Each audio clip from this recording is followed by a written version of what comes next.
Today I'm going to do a video about ladders, extension ladders, all the different types that are used in construction and carpentry. Sorry if there's a lot of noise, the graders just going by. But the first ladder that I want to talk about, I'll try and come closer so hopefully you can hear me. This is what's known as a step ladder. This is a 6-footer. This is basically, what every homeowner has in their garage. It's good on level surfaces like a concrete pad or a floor to get up to an attic access or something. But just on normal ground, like out here, there's a bunch of snow. This isn't very good. Like, it's easy to tip it over. So generally I hate using these. Only really ever use them indoors, not necessarily outdoors. And the top step is always cheesy plastic and it says do not stand up here, but really to make one of these useful you have to stand up there. So generally I don't use step ladders. Now sort of the next one in order of usefulness that I'm going to go in is this. This is called a telescopic ladder. This one's kind of cheesy, made in China. There's a cheaper one, about $150 or something like that. A good one of these, like a Telesteps one, they're about 400 or so, 450. But basically how this works is it collapses into a manageable size, like you could fit it into a car or put it in a closet or something. And basically it's a little frozen right now, so it's probably not going to work.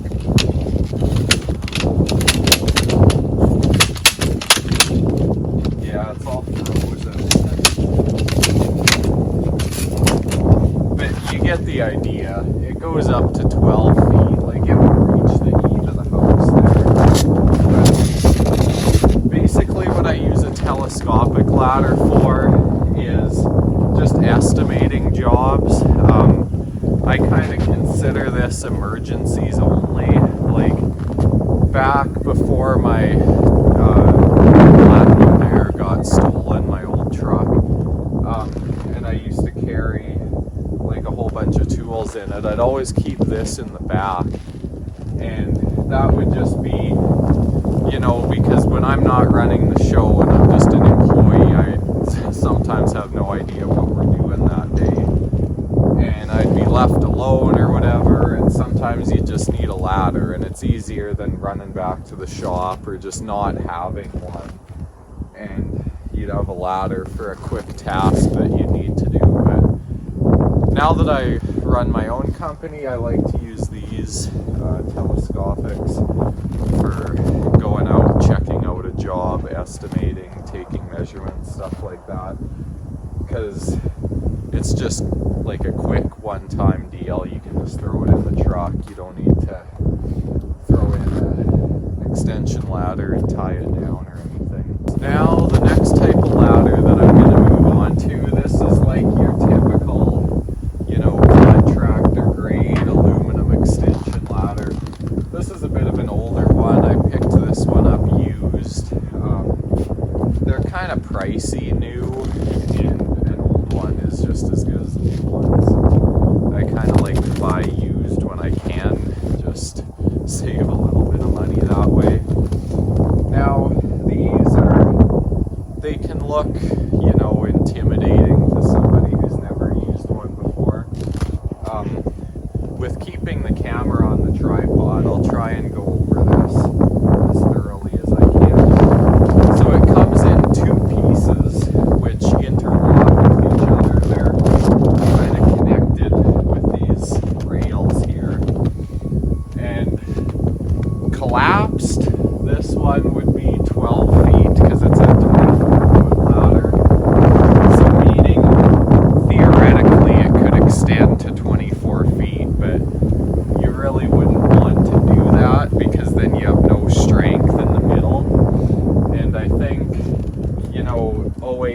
OMS, OSHA regulations depending on where you are.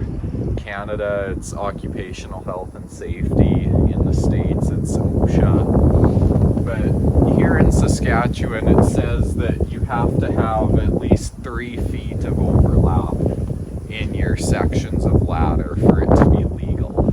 So technically this one, the furthest it could extend would be 21 feet. So basically how this works is you just grab a hold of this piece and it'll slide freely. It's not.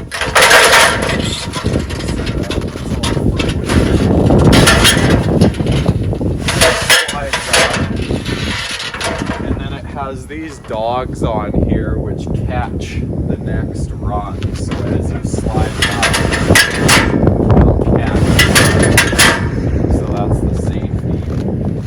And then a lot of them, like this one here, this is known as a window washing ladder because it has that pointed nose. If you can see the tops of them there, that one's got that pointed nose and that one's just flat. I'm not sure why the window washing ladders have that, but that's just what I learned from research I did. Now, a lot of times extension ladders, like the bigger ones, will have a rope on them. My 40-foot ladder has a rope, but it's buried in a snowbank over there, so there's no way I'm getting that till spring. It's all frozen drifts on top of it. This one used to have a rope, but the pulley snapped off. It was laying on the ground and I stepped on it. But basically what the rope does, because you can only really extend these as high as you can reach.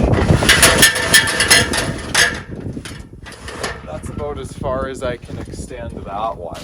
So when they have the rope on them, the rope is connected to the top piece and the bottom. So when you pull on the rope, it'll pull that top section up as high as you can go.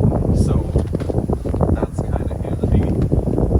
I'd like to put a rope on that one eventually because sometimes you need it higher, but I mean if I needed it any higher than that, I'd probably just use the 40-footer because then there'd be more overlap and it would be sturdy. But yeah, this wooden one, I'll pull it up so you can see. It's got a very similar dog mechanism here. Well, it's not really similar, but it serves the same purpose. It folds up, and then when you want to put the ladder down, it'll fold the other way to allow it to go down back into place. Now it's definitely a little sketchier, but then when you want to put the ladder down,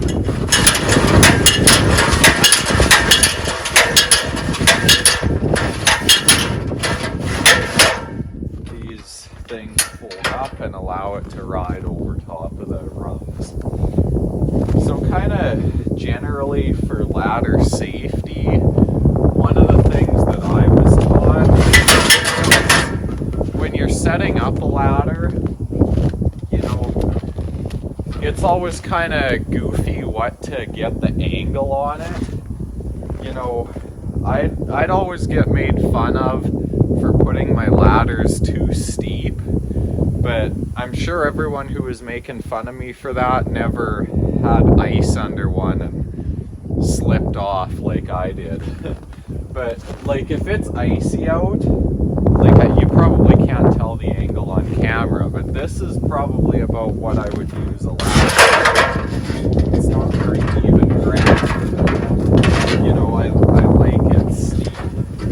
But generally what they say is if the feet are at the base of the ladder and then you stick your arms straight out, that would be about the appropriate angle, which, you know, the ground does slope up here, so it doesn't sketch me out too much, but, you know, in the summer on, you know, nice, flat, you know, rougher ground, that would be about the appropriate angle.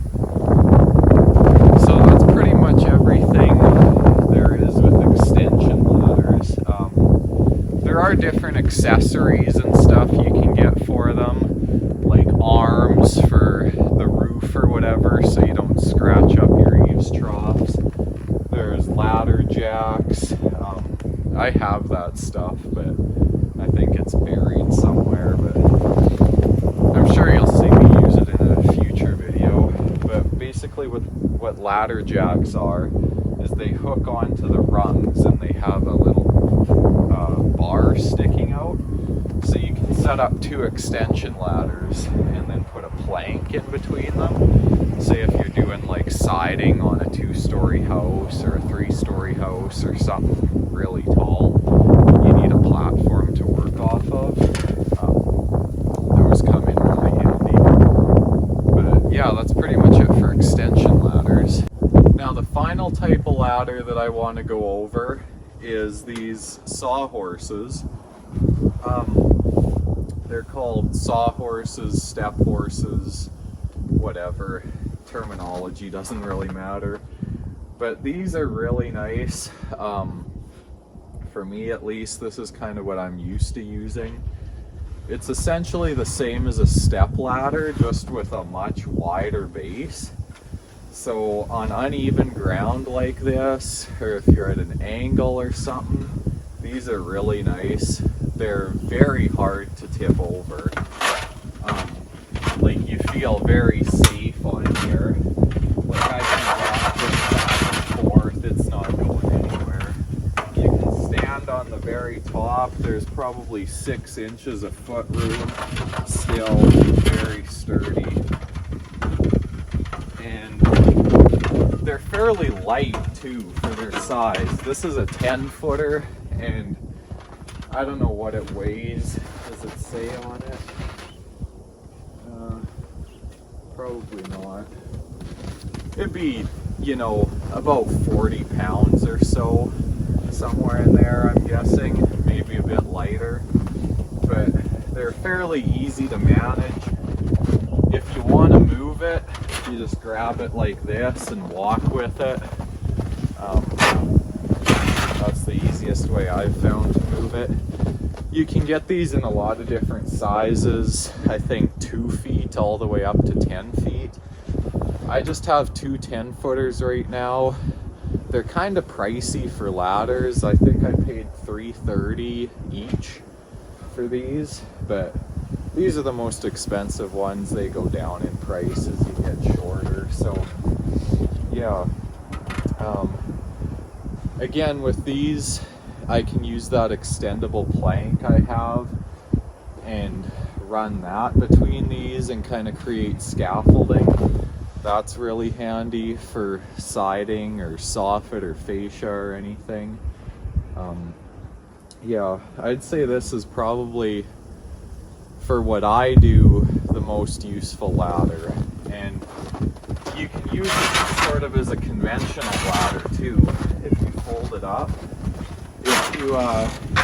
If you want that quad set re-roof that I did there, that's how I was using it. You can just lean it up against like that and then climb it like a normal ladder, and you got a lot of foot room in between. So yeah, that's pretty much all I have for ladders and stuff. Again, this was another video that I got a request for. I can never remember who had these requests. I just remember reading them in the comments. But yeah, if there's any other types of videos that you'd like me to do or make, winter's probably a good time for that. I seem to have a little more time to do stuff in the winter. Not much though. I do have an insulating job coming up, which I just picked up the material for today. So stay tuned for that one. I'll have that probably within a couple weeks. I'm going to be doing that between Christmas and New Year's. So anyways, thanks for watching. Check out my Instagram.